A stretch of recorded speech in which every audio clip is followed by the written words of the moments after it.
సరే okay, he's Teenmar Mallanna. అయితే ఆయన ప్రధానంగా చేసినటువంటి ఎలిగేషన్ ఏంటి అంటే అల్లు అర్జున్కి ఒకటే ఉండాలి నేషనల్ అవార్డు, జానీ మాస్టర్ అని ఇంకొకటి తెలుగువాడికి రాకూడదు అనే ఆ దురుద్దేశంతోనే అతనికి ఇలాంటి గతి పట్టించాడు. చెప్పు చీపురు పట్టి కొడతా. ఇప్పుడు ఎదురుగా ఉంటే మంచినీళ్ళు తాగే ఏ దరిద్రుడైనా సరే వాడు మంచినీళ్ళు తాగుతున్నాడో లేదో నాకేదో తెలియదు, చెప్పు చీపురు పట్టి కొడతా. హౌలేగాడు గివ్లేగాడు అని ఒక హీరోని ఒక డైరెక్టర్ని మాట్లాడతావా? నువ్వెంత, నీ బతికెంత?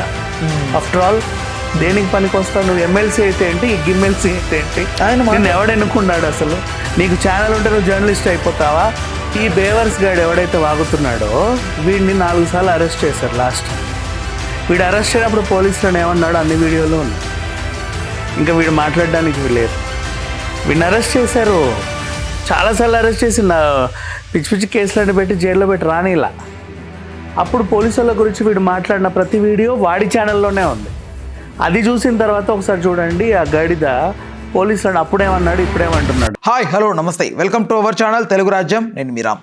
జానీ మాస్టర్ కేసుకి సంబంధించిన నేపథ్యంలో గత కొద్ది రోజుల నుంచి వార్త అయితే ఫుల్ వైరల్గా మారింది. అయితే ఛార్జ్ షీట్ అయితే ఫైనల్గా రాయడం జరిగిందంట పోలీసులు. సో అయితే మెయిన్గా గతంలో ఒక 2 నెలల క్రితం జానీ మాస్టర్ తన ఎవరైతే అసిస్టెంట్ ఉందో ఆ అమ్మాయి పెట్టిన కేసు మూలంగా అయితే అరెస్ట్ అవ్వడం జరిగింది, జైలుకి వెళ్ళడం జరిగింది, 14 రోజులు రిమాండ్లో ఉండడం జరిగింది. అయితే ఆయన్ని బెయిల్ ద్వారా బయటికి విడిచినప్పటికీ బట్ ఎస్టర్డే మాత్రం ఛార్జ్ షీట్ అయితే ఫైనల్గా వాళ్ళు దాఖలు చేశారంట. మెయిన్గా ఛార్జ్ షీట్లో ఏ అంశాలకు సంబంధించి ఆయనకి శిక్ష పడే అవకాశం ఉంది, ఏ అంశాలను వాళ్ళు పరిగణలోకి తీసుకున్నారు, దీనికి సంబంధించి ఒక మంచి వివరణ పూర్తి విశ్లేషణ నా విజ్ఞాన్ గారిని అడిగి తెలుసుకుందాం.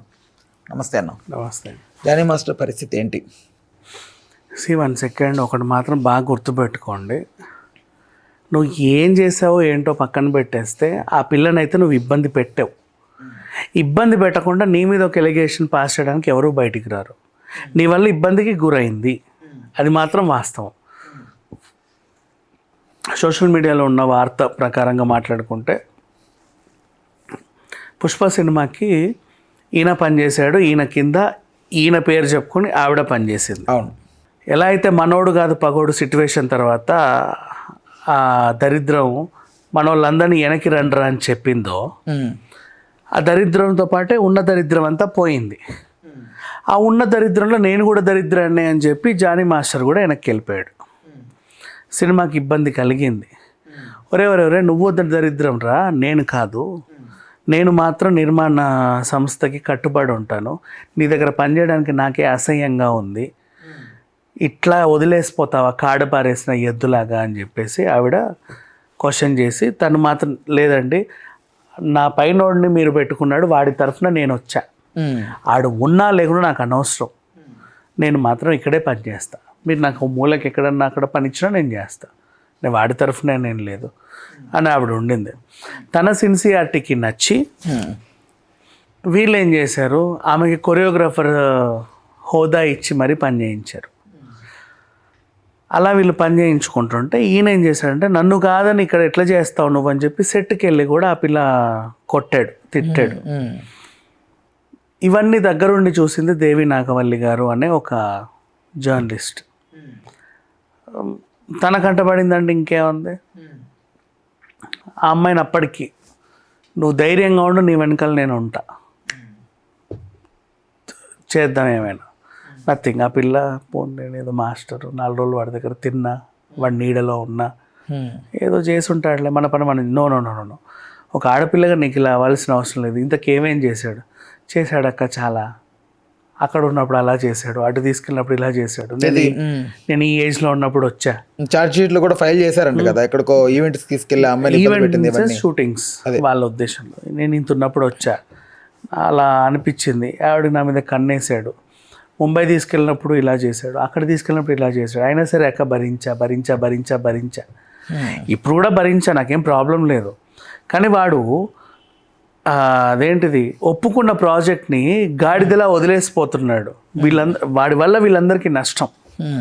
నేను అలా చేయలేనక్క, నా మనస్సాక్షి ఒప్పుకోదు, ఎందుకంటే సినిమా నాకు ముద్ద పెడుతుంది. వాడికంటే ఏ రాజకీయ నాయకుడు ఎవడో చిల్లర పడేస్తాడు, వాళ్ళకి ఎలా వచ్చిందో నాకు అనవసరం. కానీ సినిమా తల్లికి నేను నమ్ముకునే ఇన్ని రోజులు ఉన్నా, నాకు ముద్ద పెడుతుంది, నేను అన్యాయం చేయలేను వాడిలాగా. ఇలా అంటే సరే, గతంలో వాడు నేను చేసినవన్నీ కూడా నువ్వు నిర్భయంగా బయటపెట్టి చెప్పే దమ్ము నీకుందా అడిగింది దేవి. ఉందాక నేను మాట్లాడతా గట్టిగా. కథం అప్పుడు కంప్లైంట్ ఫైల్ అయింది. That was happened. ఆ మనోడు కాదు పగోడు క్యాండిడేట్ ఆ చండాలం వీడిని రమ్మనకపోతే వెనక్కి అసలు ఇక్కడ దాకా వచ్చేదే కాదు యాక్చువల్గా. ఇదంతా జరిగింది వాళ్ళ వల్లే అని ఒక వార్త బయట, నాకు కూడా తెలియదు, మేబీ నేను చదివిందే నీకు చెప్తున్నా. సో మేబీ అయి ఉండొచ్చు ఇలా. But the girl was genuine. Next, ఆ గర్ల్ వాజ్ జెన్యూన్ అనే విషయం పక్కన పెట్టేస్తే, నేను చాలా కాలం భరించింది, నువ్వు తిట్టినా కొట్టినా భరించింది, నీ కోసం నువ్వేం చేసినా భరించింది. కానీ నీ వల్ల పలానా వాళ్ళకి నష్టం జరుగుద్దంటే ఆ పిల్ల భరించలేకపోయింది. ఆ పలానా వాళ్ళు ఎవరో కాదు, సినిమా వాళ్ళు, సినిమా తల్లి. నీకైనా ఆమెకైనా తిండి పెట్టేది అదే సినిమా. నువ్వు అదే సినిమాని అలా చేస్తావంటే తన వల్ల తను జీర్ణించుకోలేకపోయింది. ఆ వయసు పిల్ల, 21 years పిల్ల. దెన్ బయటకు వచ్చింది, అన్నీ చెప్పింది. ఇప్పుడు తన పలుకుల్లో నిజంగా వ్యాలిడిటీ ఉంటే శిక్ష కాదు, ఈయనని ఏం చేసినా తప్పు లేదు. ఈయనకు సిగ్గు ఉండాలి కదా ఫస్ట్ ఆఫ్ ఆల్. ఎవడో గొట్టంగా ఎవరెవరెవరో ఆయన వదిలేసి రండ్రా అంటే హే అని ఎగేసుకుంటూ వెళ్ళడానికి వెళ్ళకూడదు. అలా చాలా తప్పది. సినిమా ఒప్పుకున్నావు, నువ్వు ఆ కమిట్మెంట్ ఇచ్చావు, సరే నువ్వు తప్పు స్టెప్సే నేర్పించు, ఫ్లాప్ స్టెప్లే నేర్పించి సినిమాని ఫ్లాప్ చేయి, నీ సాంగ్ని ఫ్లాప్ చేయి, ఎవడొద్దండు, నీకు ఇచ్చిన డబ్బులు తీసుకొని పో. అంతేగాని అసలు పని ఒప్పుకొని వాళ్ళందరినీ హింస పెట్టే హక్కు నీకు ఎక్కడిది లేదు. అయినా సరే ఆ హీరో భరించాడు. మొత్తం కూలిన కోటని దగ్గరుండి కట్టుకొని ఈరోజు పాన్ ఇండియా లెవెల్లో నిలబడ్డాడు. ఎలా అయితే ఆ హీరో మీద ఎన్నో నిందలు మోపి ఎన్నో చేసినా సరే, అందరు తొక్కేసినా సరే, ఈరోజు మళ్ళీ శక్తిలా నిలబడ్డాడో, సేమ్ తన తర్వాత ఆ పిల్లని కూడా అలాగే నిలబెట్టాడు. ఇప్పుడు ఆ పిల్ల నెగ్గింది, ఆమె మీద ఎలిగేషన్ పాస్ చేసిన వీడు ఎవడైతున్నాడో జైలుకి వెళ్తాడు. అంటే జైల్లో ఎలాంటి శిక్షలు పడే అవకాశం ఉంది? ఏ అంశాలకు సంబంధించి అంటే ఆ పిల్ల మీద ఫస్ట్ ఆఫ్ ఆల్ తను మైనర్గా ఉన్నప్పటి నుంచే వీడు పంజా విసిరాడు. అప్పటి నుంచి కనుక ఒకవేళ ఫోక్సో కిందకి ఏమైనా నమోదైతే కనుక కష్టమే. లేదు ఏదో యావజ్జీవ కారాగార శిక్ష పడుతుందా ఫోక్సో? తను పెట్టే కేసు మీద ఉంటుంది. అంటే క్షమించేస్తుంది ఏమన్నా? క్షమించే అవకాశం ఉందా ఏమన్నా? క్షమించే అవకాశాలు అయితే లేవు. తనైతే అసలు క్షమించదు, ఛాన్స్. ఎందుకంటే నిన్ను ఆల్రెడీ ఒకసారి పోన్లే ఏదో ఎవడో పిలిస్తే వెళ్ళాడులని క్షమించి వదిలేద్దాం అనుకుంది. కానీ ఏ దేవుడిని అయితే ఆమె పూజించిందో ఆ దేవుణ్ణి సర్వనాశనం చేసేలాగా ఈయన పావులు కదిపాడు. అదంతా దగ్గరుండి చూసింది. సో తను క్షమించదు. రైట్. ఇక్కడ ఇంకొక ఆసక్తికరమైన విషయం ఏంటంటే, సో చాలామంది అంటే ప్రధానంగా ఒక జర్నలిస్ట్ అని చెప్పుకున్న ఒక వ్యక్తి, ఆ వ్యక్తి తన ఛానల్లో, సో అతని పేరు మల్లన్న, తెలిసి ఉంటుంది మీకు. సో ఆయన ఏమన్నాడంటే, జానీ మాస్టర్ ఆయన జర్నలిస్ట్ కాదు, ఓ యూట్యూబ్ ఛానల్ నడిపే సో అండ్ సో అంతే. He's not a journalist. సరే ఓకే, హీస్ తీన్మార్ మల్లన్న. అయితే ఆయన ప్రధానంగా చేస్తున్నటువంటి ఎలిగేషన్ ఏంటి అంటే, అల్లు అర్జున్కి ఒకటే ఉండాలి నేషనల్ అవార్డు, జానీ మాస్టర్ అనే ఇంకొకటి తెలుగువాడికి రాకూడదు అనే ఆ దురుద్దేశంతోనే అతనికి ఇలాంటి గతి పట్టించాడు. కాబట్టి జానీ మాస్టర్ తాలూకు ఎఫెక్ట్ బన్నీకి ఇప్పుడు తగిలింది. సో అప్పుడు అలా చేశాడు కాబట్టి ఇప్పుడు ఇలా జరిగిందని అయితే ఆయన మాట్లాడుతున్నాడు. దీనికి మీరు ఏం ఆన్సర్ ఇస్తారు? చెప్పు చీపురు పట్టి కొడతా. ఇప్పుడు ఎదురుగా ఉంటే మంచినీళ్ళు తాగే ఏ దరిద్రుడైనా సరే, వాడు మంచినీళ్ళే తాగుతున్నాడో లేదో నాకైతే తెలియదు, కానీ చెప్పు చీపురు పట్టి కొడతా. సిగ్గు ఎగ్గు అనేది ఉండాలి మనిషికి మాట్లాడేటప్పుడు. వాడు ఏదో కాంగ్రెస్ ఎమ్మెల్సీ అని చెప్పి కాంగ్రెస్ పార్టీని నాశనం చేస్తున్నాడు. ఆ లాంగ్వేజ్ ఏంటి, ఆ హౌలగాడు ఏంటి, అదే. అవును, సుకుమార్ గారిని నాకు అర్థం కావట్లేదు యాక్చువల్లీ. హౌలగాడు ఏంటి, నీ లాంగ్వేజ్ ఏంటి? సుకుమార్ గారు నా మాటలు కానీ రోడ్ల మీద వదిలేశారా నిన్ను, లేక తల్లి తండ్రి పెంచారా, లేదా కుక్కలు నక్కలు తీసుకెళ్ళి నిన్నేవన్నా సాకయ్యా? మనిషి పుట్టికే పుట్టావా కనీసం? అట్లీస్ట్ హౌలేగాడు గివ్లేగాడు అని ఒక హీరోని ఒక డైరెక్టర్ని మాట్లాడతావా? నువ్వెంత, నీ బతికెంత? ఆఫ్టర్ ఆల్ దేనికి పనికి వస్తావు? నువ్వు ఎమ్మెల్సీ అయితే ఏంటి, ఈ గిమ్మెల్సీ అయితే ఏంటి? నిన్ను ఎవడు ఎన్నుకున్నాడు అసలు? నీకు ఛానల్ ఉంటే నువ్వు జర్నలిస్ట్ అయిపోతావా? నాకు కూడా హెల్ప్ చేశాడు, నేను ఒప్పుకుంటా. నాకు కాదు, మా మమ్మీకి ఏదో చిన్న ల్యాండ్ గొడవలు ఉంటే మా ఊర్లో వచ్చి నిలబడ్డాడంట పాప పండగ. అంటే సాల్వ్ అయిందో లేదు తర్వాత సంగతి నేను అడగల, వాళ్ళకి తెలుసు. కానీ మా అమ్మ చెప్పింది 4 సందర్భాల్లో. ఏమైంది ఏంటి అంటే సంతోషంగా ఉన్నట్టు, లేదు తీన్మార్ మల్లన్న వాళ్ళ టీం వచ్చింది, నాకు చాలా ఇది చేసింది అని. మంచి చేసినప్పుడు చెప్పుకోవాలి, నేను మంచి చేసినప్పుడు మంచిగానే చెప్తా. కానీ ఆ మనిషి కానప్పుడు ఇలాగే మాట్లాడతా. సిగ్గు ఎగ్గు మానం అసలు ఏమీ ఉండవా? సీరియస్లీ. పుష్ప మీద పడతావేంటి నువ్వు? రేవంత్ రెడ్డి నిమరాలనుకుంటే వెళ్ళి నిమురుకో, రోజు ఆయిల్ మసాజ్ చేయడానికి లేదా బాడీ మసాజ్ చెయ్యి, ఇంకేమన్నా చేయాలంటే చెయ్యి. నీకు సిగ్గు వదిలేస్తే అయ్యన్న వదిలేసి అల్లు అర్జున్ మీద వాళ్ళ మీద వీళ్ళ దీని మీద పడి, సరే పడితే పడ్డావు, విమర్శించు. విమర్శకంటూ ఒక అర్థం పరమార్థం ఉంటుంది. ఒక మనిషిని మనం ఏమన్నా అంటున్నామంటే విమర్శ ఉంటుంది. నీకు అది తెలియదు, నువ్వు మనిషివే కాదు, ఫస్ట్ ఆఫ్ ఆల్ నువ్వు జర్నలిస్ట్వే కాదు, నీకు లాంగ్వేజ్ తెలీదు. హౌలగాడు.